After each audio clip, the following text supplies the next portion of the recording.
Hello and welcome to the latest edition of Rugby League Back Chat from the LD Nutrition Stadium. On the panel this week, former Super League and NRL star and the new creator of the comic Rugby Blood, Keith Mason, publisher of 4020 magazine, Phil Caplan, and the chief executive of Batley Bulldogs, Paul Harrison. Gents, welcome. Thanks for joining us. We've got loads to talk about this week, but we're going to go straight to Great Britain because we got the new performance squads this week on Monday, and the obvious name, Phil, that was in there was Australian Blake Austin.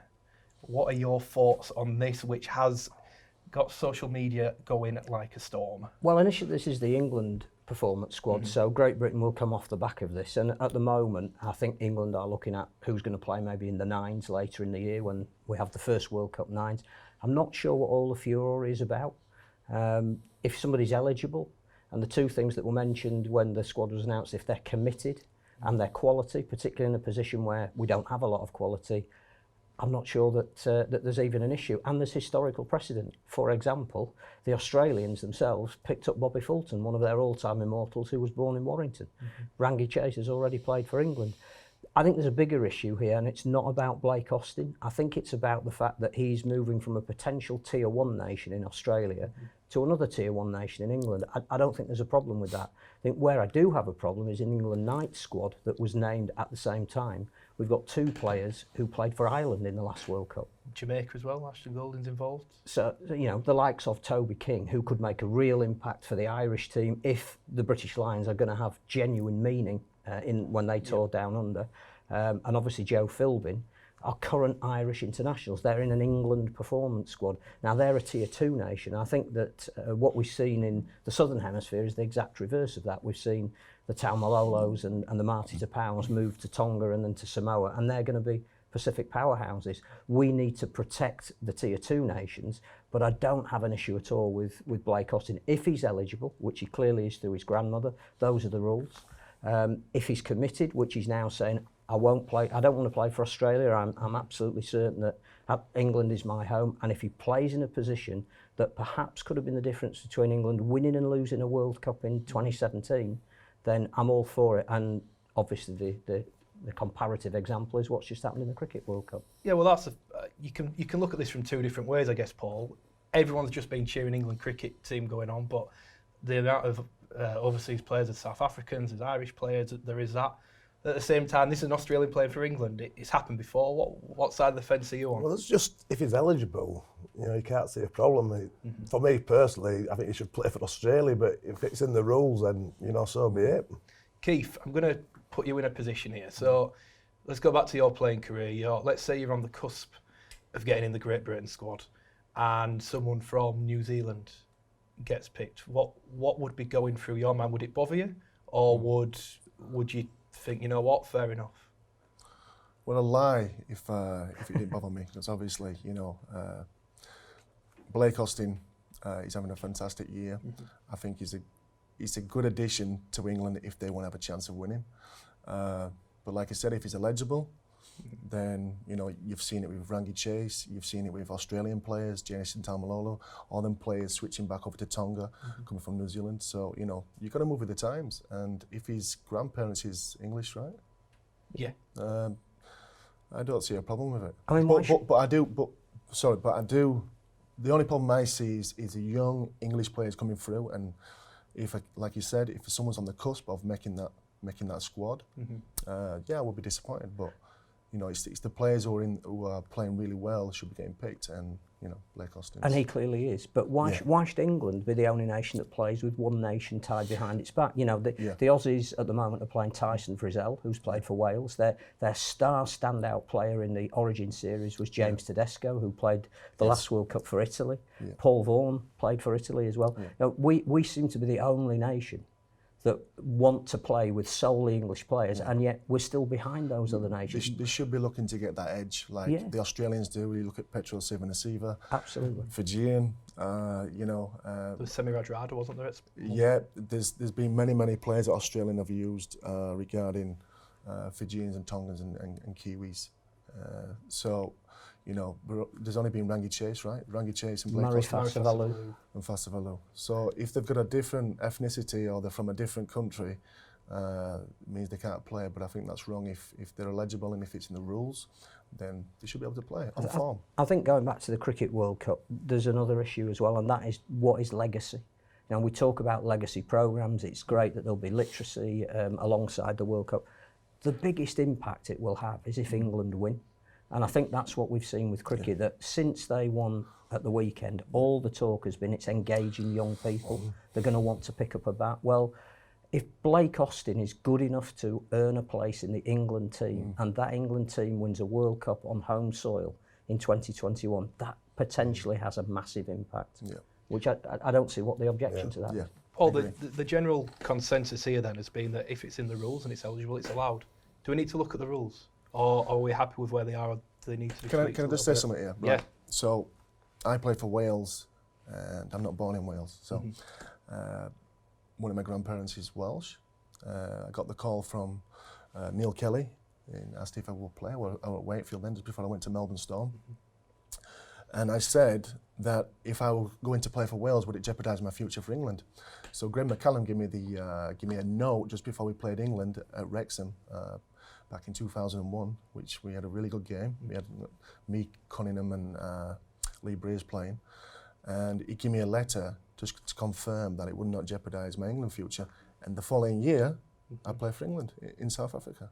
So, you know, so I've done it myself. You know, and if Blake Austin gets a chance to play for England, you know, I'm sure Blake Austin will give the best account of himself and play well. I think the interesting thing in all of this as well is the Great Britain element. Because what we can't have is Great Britain being England by another name, because you can't sell that in Australia. No, of course not. So I think when it comes to choosing the squad for the tour down under, a Blake Austin who's in there, a Lachlan Coote who has already played 6 times for Scotland, so you know he's made his commitment to the Bravehearts. Obviously, then you add in the Regan Graces and the Morgan Knowles who have a Welsh element. I think you've got a Great Britain team that you know everybody can get behind, and surely that's what we're about as well.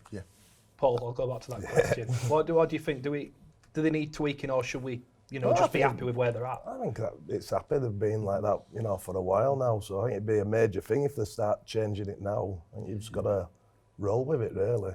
Is there anyone we'd have liked to have seen in the performance squad beyond Blake Austin? There was talk of Jackson Hastings and Lachlan Coote.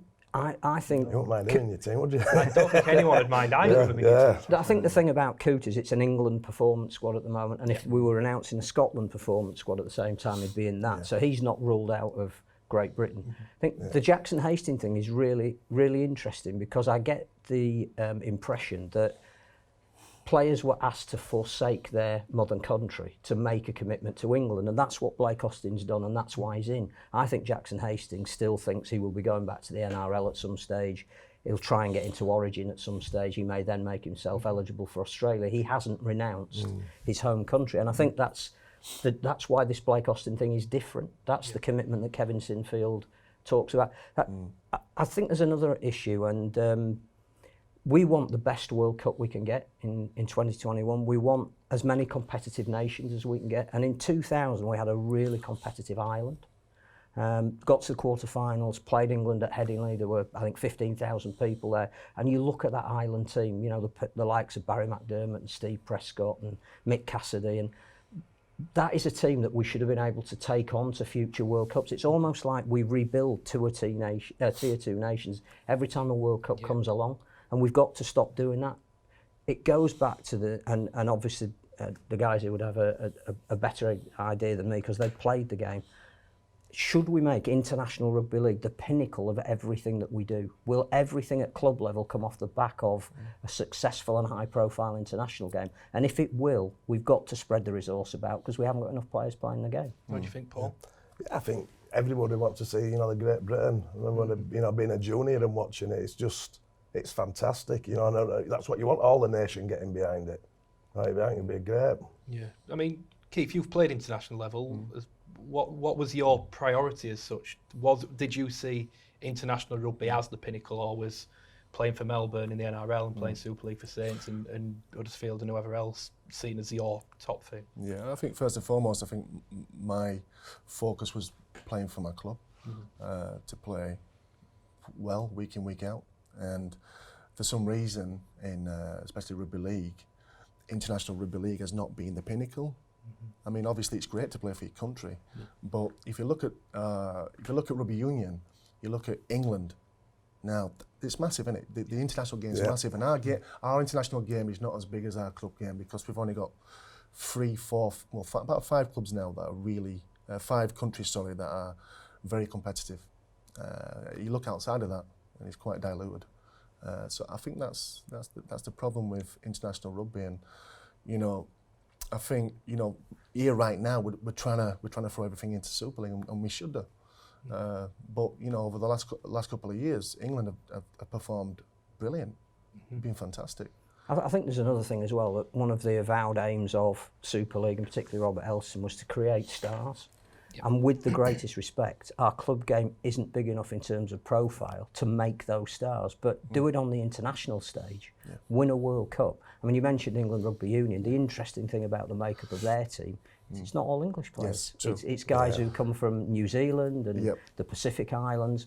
When we were all getting absolutely involved with the cricket, I don't think anybody sat there going, I need to leave the room and not support this team because there's a guy who has come from the West Indies or, it's not about that. We are a multicultural society and our national team should reflect that. Yeah.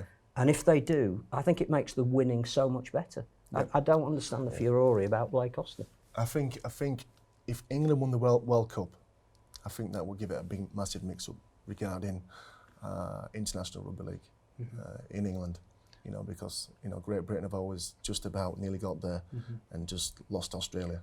I think they've won against New Zealand in the last 10 years. And that's why Austin's important, because he plays in a position where, if you look at virtually all of the Super League clubs at the moment, their overseas stars are concentrated in the half-backs position because it's such a vital one 100%. to get your team going forward. Well, if we'd have had a Blake Austin in that World Cup final in 2017, our defence was superb. The one thing Wayne Bennett's got, he's got a core of forwards that play in the NRL that can defend. We're just missing that creative spark. If he adds to that, if he brings the best out of George Williams, if Gareth Widdop is in that mix, but Blake Austin is pushing them. Here's a question. Paul, who's dropping out for Blake Austin? It's straight in the team for me. But who drops out? You've got Gareth Widdop, you've got George Williams, you've got Luke Gale, you've got Stephen Ratchford at fullback, you assume. There's Sam Tompkins who's playing superbly. Who isn't playing to make way for Blake Austin? It'd be the person who's not playing their best, to have that competition. We just name them players. That's fantastic itself. I think it's nailed on who's going to score the winning try, and just the media frenzy is going to be great. So I don't think anyone would mind if he did score. That's definitely be cheering him on. Who would you? Where does he fit in the team? I'm not saying he doesn't, but where does he fit in? It's where you play Johnny Lomax. And Johnny Lomax, you mentioned Johnny Lomax, and if his international position is fullback, fine. I mean, his form is as good as Blake Austin's this year. It might not show it in the Man of Steel rankings because St Helens have got so many good players, they're sharing out the points. But I think you just pick on form. I think you throw him into the training mix, you see who responds. I mean, at the moment, Gareth Widdop for me is not included because obviously he's not playing and he's injured, and we don't know until he comes back and plays for Warrington exactly what form he's going to be in. George Williams, I think, is suited to being more of a scrum half at international level. So for me, if you were picking the team today, Austin is in at stand-off. Just quickly, Keith, we've got Jamaica playing the England Knights as well. How great is it to see Jamaica now emerging on the international scene? That's great. It's fantastic. It's brilliant. And they've got some good players as well. Obviously, the England Knights are pushing for that England spot. But going back to, I was just listening about the players at the halfback. Now they've got Blake Austin comes in. That means that them players are going to have to play really well. So they've got like 4 or 5 players who can play in the same spot. That means that they're going to have to roll the sleeves up and perform. Yeah. I think the point you make about Jamaica is really valid because Jamaica have qualified for a World Cup. The potential for that is massive. With Jamaican communities in this country supporting them. Well, the game's being played at Headingley, isn't it? Which is there's a huge. There is a massive Jamaican, but the bulk of those Jamaican players, to make them competitive, will be players of heritage. What's wrong with that? It'll help. No one's bothered about that. It's only about England. So most of them guys are born in England. But it'll help the domestic game because the 4 or 5 players they'll bring over from the domestic competition will see the level they need to be at. Hopefully, before the World Cup some of the heritage players will be going out to Jamaica to run coaching clinics and improve the domestic standard. But when they play England nights, they have to be competitive. They will only be competitive if they play heritage players. So why should we have one rule for one and one rule for England? I don't think anyone can disagree with that. Not at all. Just where we're at. Just to wrap this conversation up, Paul, looking at the squad that England have putting together, and obviously there is potential for more to come in yet and players could emerge. Are we in a position where England could win a World Cup in 2021? Is that realistic? Definitely. The players we've got are great, and our best elite players are definitely as good as the Aussies. Well, I hope you're right. No, I'm sure I am. hope you're right. Well, that first part of this week's Rugby League Back Chat has flown by. We'll be back after the break to speak to Keith about his new comic that is set to take the game by storm. We'll be right back.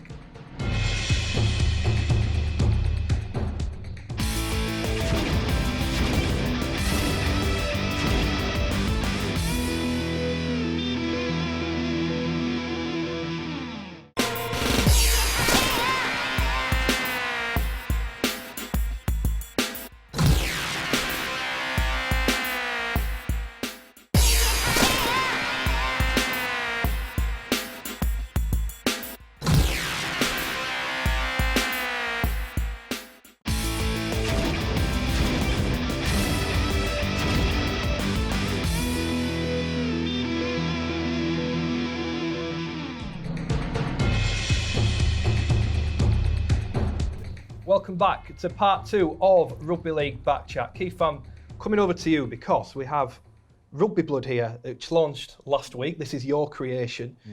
It certainly looks interesting. What can you tell us about it? How did this come about, first and foremost? Well, obviously, I retired 2013, and I got a chance to be in a movie with a guy called Mickey Rourke. He said names. Yeah. So Very casual. You know, I met Mickey Rourke after I played in the Challenge Cup final in 2009. Met him in a bar, we became friends, and you know, eventually, you know, he cast me in a movie, Skin Traffic. I had lines in the film, so it was quite surreal for me, for a Rugby League lad. And you know, obviously, I went through a tough period when I retired. Before I retired, I had a renowned court case against one of my old clubs. Well, I won't talk about the club because I'm not here to talk about them. And I won the case. I was playing at Castleford, and I just wanted to. I didn't have that love for the game at that time, so I retired. Left the game, and the film gave me a vision for my future. You know, a lot of rugby league players, you know, if they haven't got anything set up, you know, they struggle, and I understand why they struggle, because when I retired, I remember speaking to my friend Joe Calzaghe. He said to me, "Look, Keith, I respect you. You know, you're gonna, you know, retire on your terms. You still got plenty of rugby left in you, but you're a long time retired." And I wasn't really banking on what it meant by that, you know. And when I did retire, I really struggled, because all I've ever done from 6 years old is play rugby, you know. So from playing rugby up to 31 years old and not knowing anything else, and then cold turkey, finished, quit, gone, you know, not having to be at a certain place at a certain time, you know, that discipline kind of wavered, and it took me a while. You know, I went through a bit about depression, and I pulled for the other side. You know, I always took care of myself, and it was very hard to get through that phase of retirement. And any sportsman out there, you know, it's tough, and that's why I think it's really important that you rededicate yourself, you make sacrifices, and you push on. And that's what I've done. You know, I found out new talents about myself. You know, I started to screenwrite, obviously doing the comic, and it all came from coming up with an idea for a film, Rugby Blood. It's kind of an action film, but starring a rugby star, which is quite a bit of a twist on it, you know. So what I did is I wrote the script with a Norwegian writer called Ben von Kronos. I sent the script down to Pinewood Studios. Pinewood got in touch with me, and they said, "Look, you know, we really like the script. We're interested in making the film." So I went down there, and I'm driving through the film studios, you know, and you know, when they met the 007 films and the Star Wars films. So for a rugby league lad, it's quite bizarre, you know. Yeah, very much so. The first script I've written, you know, they were interested in making it. I couldn't believe it. So I sat down with the film producers, and me being in the business now and doing a few films and traveling around and learning, you know, everything about the business, of entertainment business. It takes a long time to get a film made. You know, you've got distribution, producers, locations, you've got, you know, to attach stars to the film. It takes a lot of work. So what I did is I went backwards and I thought, let's crawl before you walk, right? And I did some research, and I did some research on a rugby comic featuring Super League stars. It's never been done before.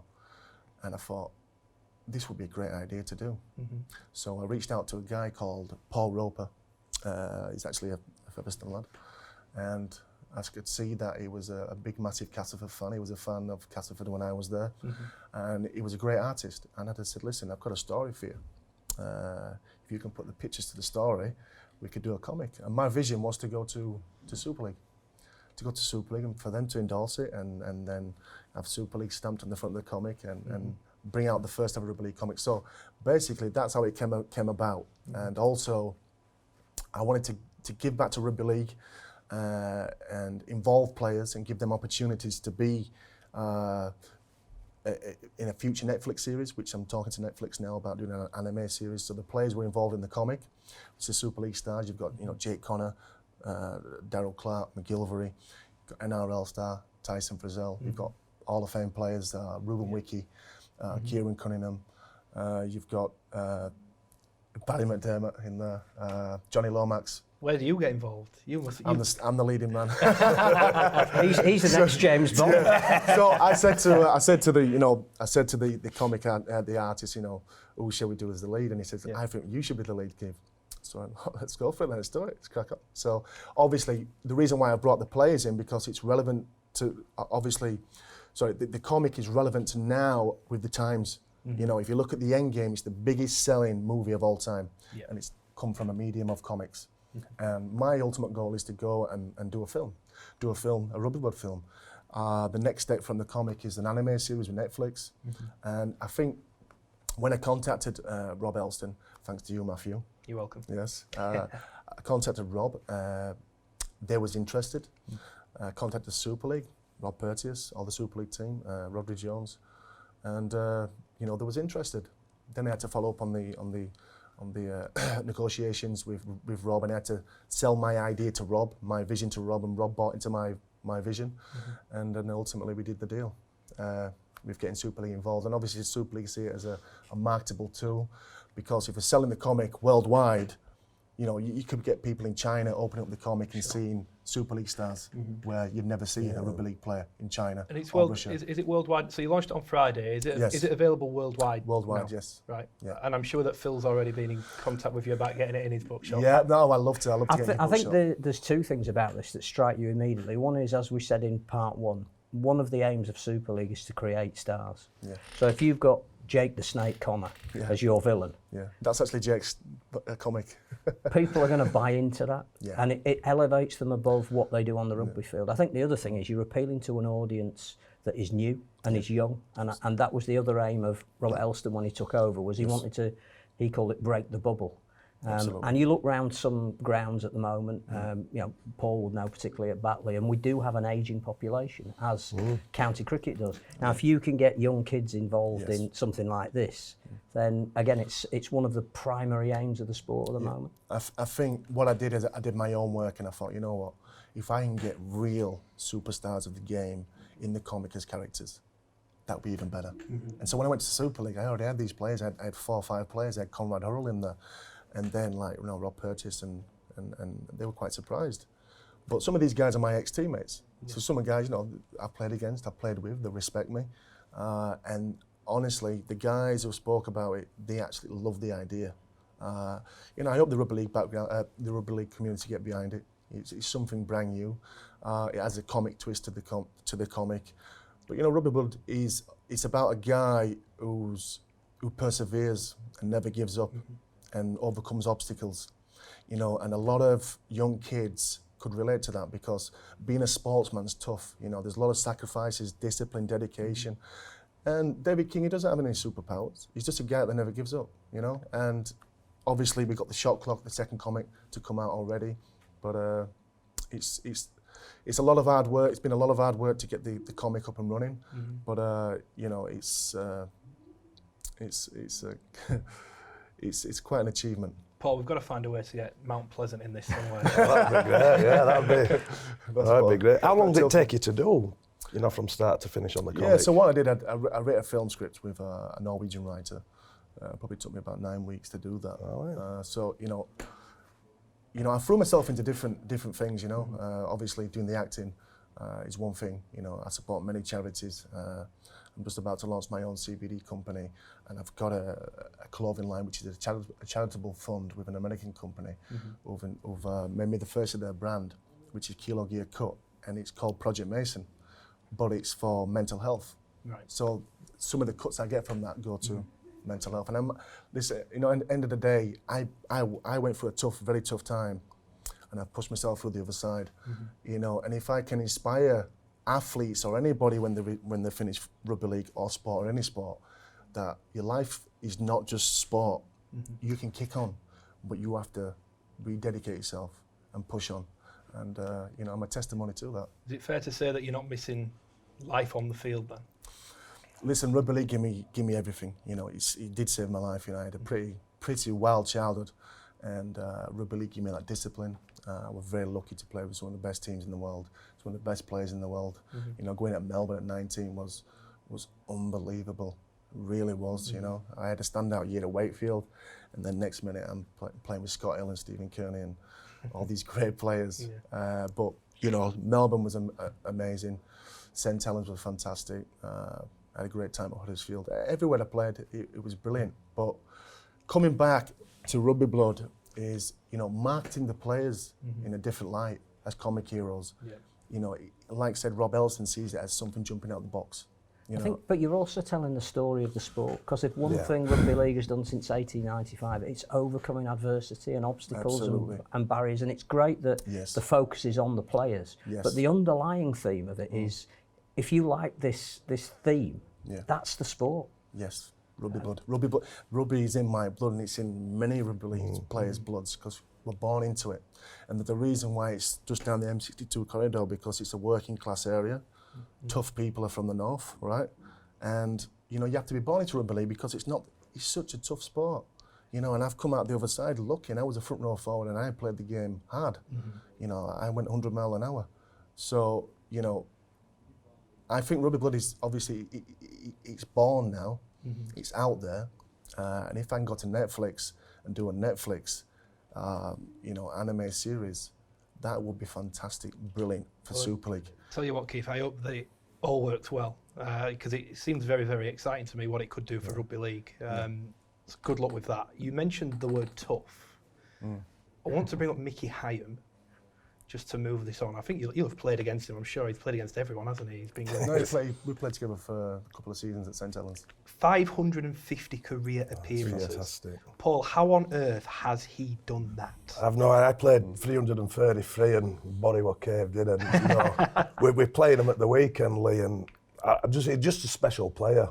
You know, when he retired, you come back, you think, oh, his time's sort of gone now, but it's still, you know, you fear him, to be honest. You know, the energy that he gives, and he gives the players around him, is absolute credit to the game. I can't remember who was telling me the story. It was Brad Dwyer.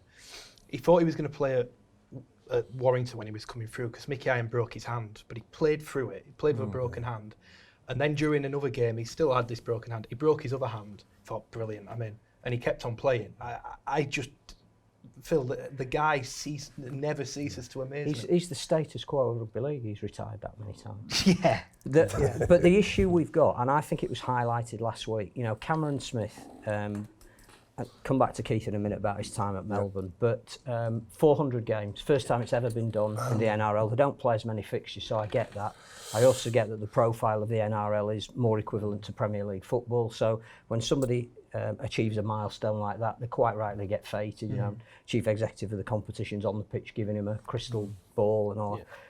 At the same weekend, Mickey Hyam plays 550 and it virtually goes unnoticed.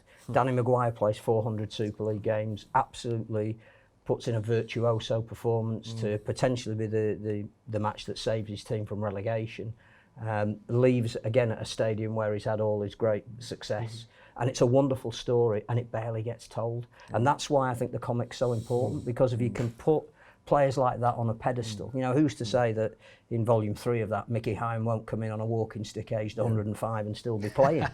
But you can do that through this medium, and we owe it to the players to do that. You've got to publicise the stars. There ain't any big stars in the game now, so it's one of the problems, Paul, it was evident. There was a pitch put on social media after Cameron Smith made his 400th appearance, and the furore on the pitch. There was a big presentation. There was all sorts going on.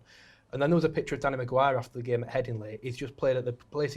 He's going to go down as an icon, isn't he? Absolutely. Put in another masterful performance, 400th appearance, and there was one person with a radio headphones. Keith, that's an issue, isn't it? We're not giving these guys. I think that's what Rob Elston's coming for, because that's what we should be aiming for. You know, to give these players credit, because it's the toughest sport in the world. It really is. If you've never played the game at that level, you can't really badmouth a player, because players play with injuries all year long. You know, and it's you know, and I'll say again, you know, we don't get paid as much as we'd like to get paid. Or deserve to be paid. Or deserve to be paid. So, you know, when players retire, they might have a little pot, but that won't last long. You know, and I wish players were on millions of pounds, you know, because I think you'd save a lot with, you know, mental health. You know, people will be set up, because, you know, you can be a great player, then all of a sudden you're forgotten about, but you've got nothing to fall back on. I think, you know, the salary cap, I think, quote this, I think Rob Elston would rather not have a salary cap. But the players, like I said, I'm going to put the players and make them into comic heroes. And also, if you go to Netflix, then I'm going to give the players opportunities for work. Because it'll be voiceovers for Conrad Hurrell or Jermaine McGilvery. You know, I'm doing a film next month, a Netflix film called Jack Stall Dead, and I reached out to McGilvery and Conrad Hurrell, and I said, listen, I can cast you in a film. Would you like a role? How did Jermaine McGilvery respond to that? Listen, I loved it. So I said to Jermaine, I'm going to be a tactical leader in a team in a Netflix series. Would you want to join me? And like I say, you know, me coming back and giving these guys opportunities in films, especially Conrad as well, Conrad Hurrell, and them guys are like, wow. Because think about it, Mickey Rourke gave me an opportunity, right? If I was in ever a position to give a Super League player an opportunity in a film, and maybe a career after, he might do a good job, then that's what I'm doing. You know, I'm giving back, but, you know, I got a lot of time for the players, because I know what they go through. Any chance we can get the final at the Foxes Biscuit Stadium? I tell you what, we'll have a talk about that. Well, let's carry on that conversation after the break. We're going to have a quick break now. After that, we'll talk about Batley. We're on the brink of the first ever trip to Wembley. We'll be right back.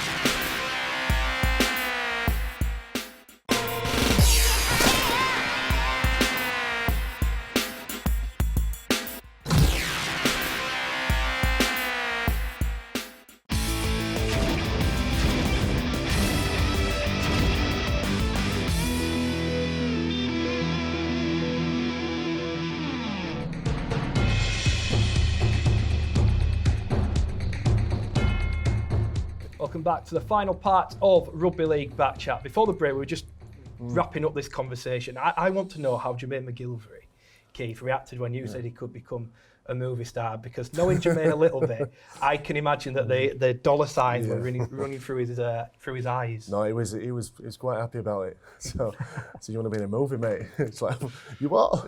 Yeah, sure. When? So I reached out to Jermaine and Conrad Hurrell, giving them guys opportunities to be in a film, like I said before. You know, you never know if they do a good job. The thing is with Jack Stall Dead, it's a series. So what we're doing is shooting a pilot, and then after the pilot, there could be 10 episodes after that. So that means that there's work and there's potential money for Conrad and Jermaine. I think you've got the remake of the A-Team here. Yeah, well, you never know, mate. But you know, coming back into Rugby League this way and helping stars of the game right now, including him in the comic, and also giving him opportunities in films. If I can do that, I will do that. And it's fun because Conrad's a top guy, very colourful guy. I think he's got a few lines in the film. I don't know about Jermaine, but when I told Jermaine was over the moon about it. He thinks he's got a new career now after Rugby League. And going back to Jermaine, a phenomenal player.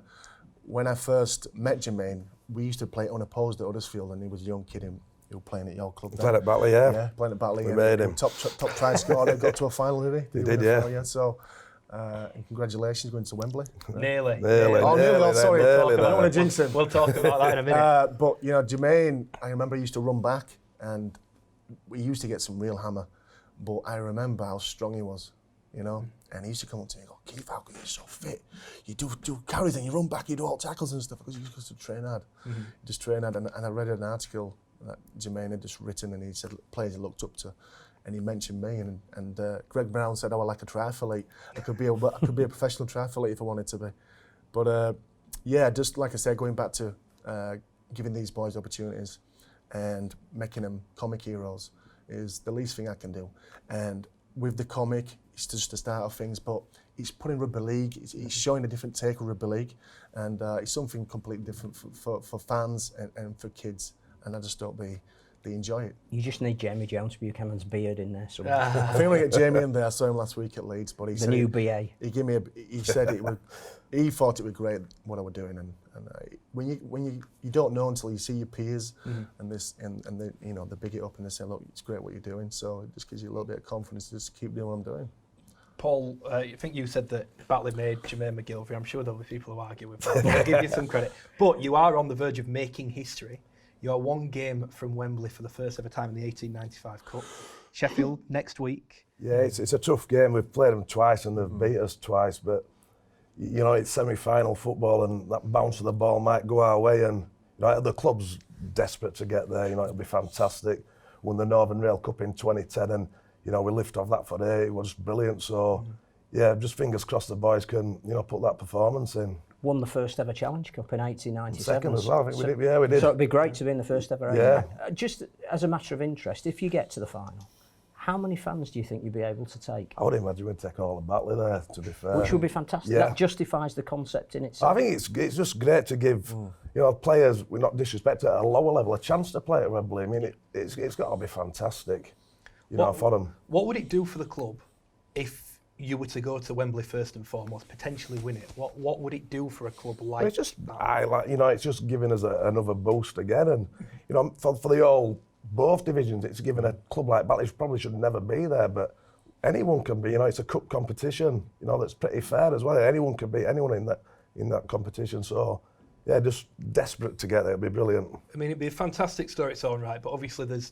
been a lot of ups and downs at Batley this year, and obviously Kevin lost his late wife, Beverly. That would be the ultimate tribute to her if you could could walk out and lead the team out Wembley, wouldn't it? Yeah, it's been a real tough year, to be honest. You know, we had a charity head shave at the weekend. You know, we've got a massive pink following there. You know, we do loads for breast cancer. We're touching nearly £100,000 in, you know, 4 years, which is unreal. One of our players, Michael Ward, got his hair cut off, raised £4,500 on the Just Giving page. But behind we stayed after the game, and £1,000 just by spectators there just chipping in for it. And you know, Beverly was massive for the club, and you know, she's a massive loss. And like you say, for Kevin to have walked the team out Wembley, it'd be great. I think one of the best performances you put in was very, very soon after a sad passing against Halifax, wasn't it? Yeah. So if that can be motivation in next week. On the Halifax, the players found out on the morning, you know, when she died. So they'd literally turned up to the ground, and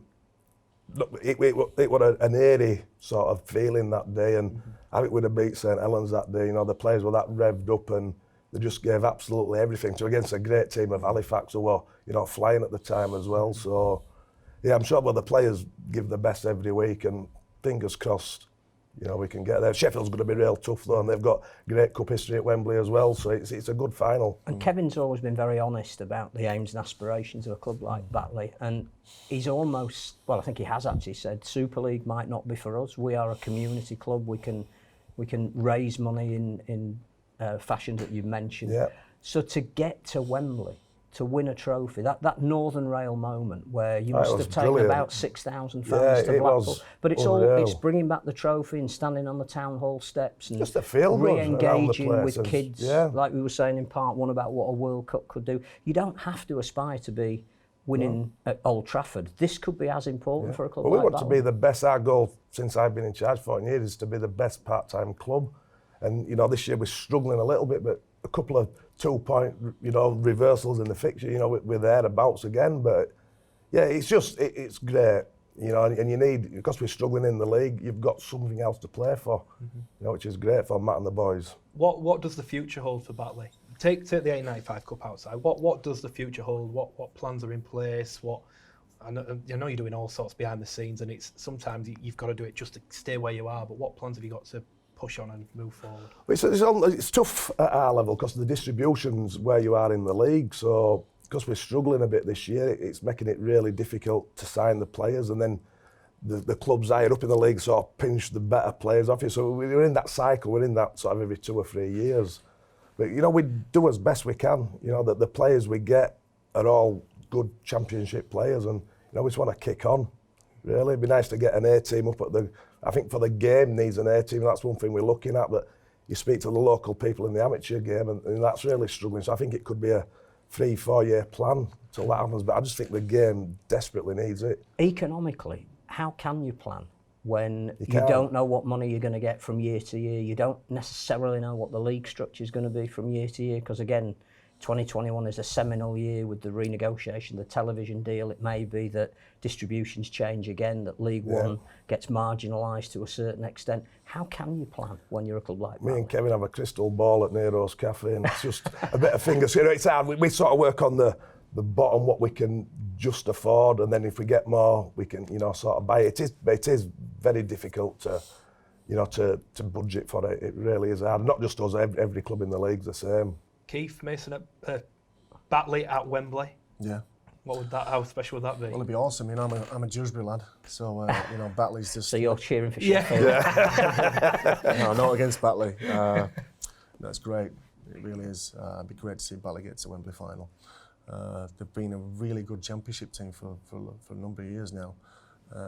But it would be great. It'd be great for Batley. Yeah. I'm sure, you know, some Dewsbury fans would go down as well. To cheer for him. Fair Sheffield again, yeah. Well, the Rugby League community, right? So, Yeah. but I do hope you get to the final, mate. No, thank you. I really do. I think the great thing as well is that it reinvigorates the concept of Wembley, which you were talking about when you played there for Huddersfield. It used to be at the festival. Everybody went, no matter who was playing, and we've lost that through no fault of our own. It's just the way the professional game has gone. To be able to say there'll be 2 sets of supporters there who support lower division clubs, and maybe, as you say, the Dewsbury's going on to shout against Batley or support the Heavy Woolen district. That's what we need. I think the other semi-final's really interesting as well, because it's going back to Mickey Hyam. You know, he deserves perhaps to go out at Wembley. What a way to finish, yeah. But also Widnes, who have had to regenerate themselves, the same as Lee. For 2 clubs like that to have the opportunity to be finishing their season in some ways out at Wembley, it is the whole thing works. And yet all we've had is some criticism that it's going to be the game that's on after the Challenge Cup final. It doesn't matter. No. You know what? We've got to start somewhere, don't you? And I keep going back.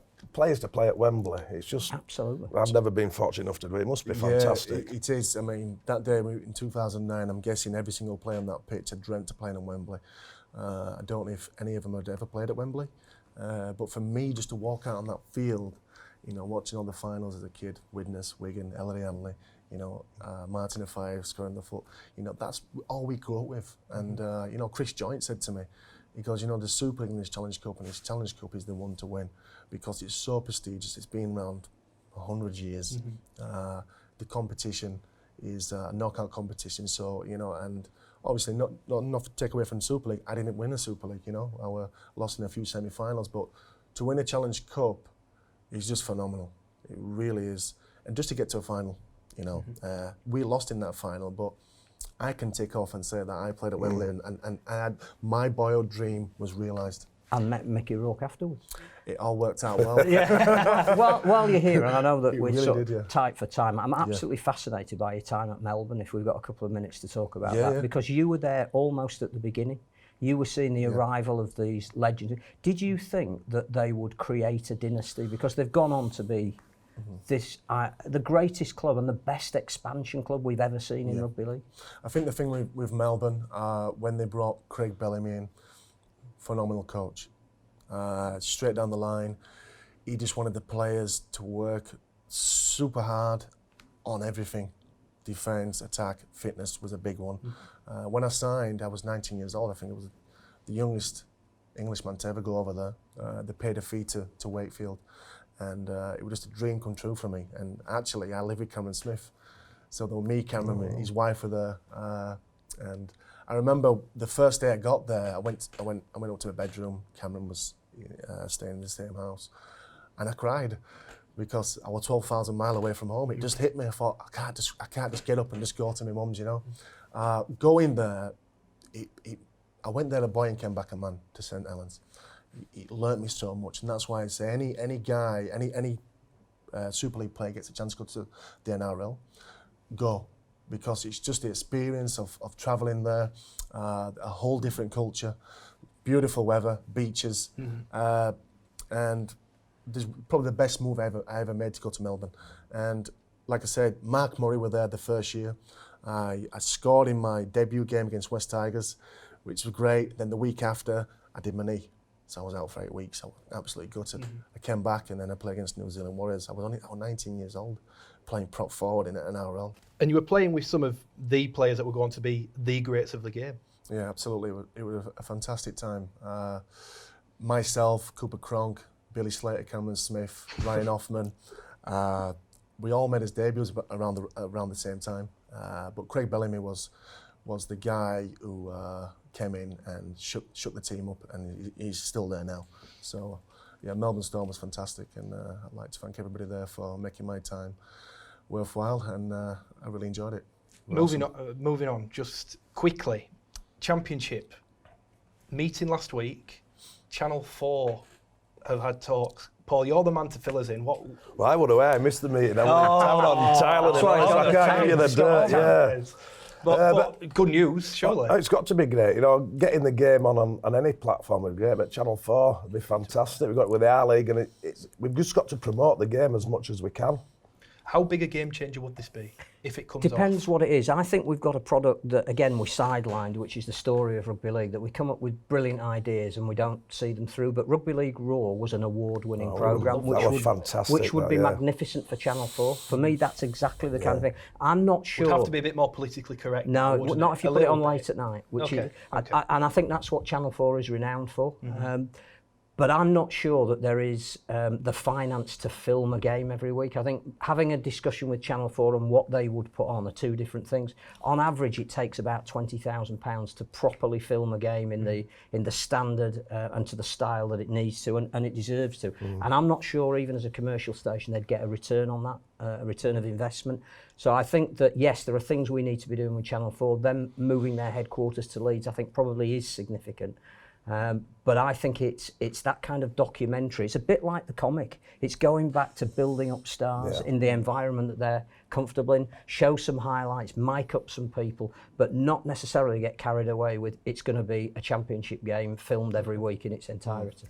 Paul, in terms of, we don't know the finance, we know very little at this stage of the game, but financially, if the competition could get its own broadcast deal, I know there's all the talk about Super League and the money that comes from their deal, but if it had its own and was fairly significant, what would it do for the future of the game at that level? It just makes us more sustainable, and you know, when you are on telly, your sponsors got the perimeter boards and everything. It just makes it much more appealing for everyone. You know, at the club, it would definitely make my job easier. You know, selling stuff like that, and we just need to be on telly. But it goes back to something else that you said as well, and that is there's got to be equality in that division. So whilst everybody loves watching Championship Rugby, the gap between the haves and the have-nots is too big. So if you're going to put it on Channel 4, you can't have blowout scores and empty stadia. We need to also come up with a competition that's more equitable. I think the competition is tough. You know, we've had Toronto on every week, and you got the first games of the season, Dewsbury should have beat them, and you know, I'd probably disagree a little bit. I think the competition's real good. Toronto are by far the best team, but you take them out of it, and there's nobody who'd run away or nobody you'd fear to play. I'd love to carry this conversation on, but we have run out of time. So that's where we'll have to wrap it up. A huge thanks to my guests this week, Keith, Paul and Phil. Don't forget you can join the conversation too on Twitter @RLBackchat. But for now, bye-bye.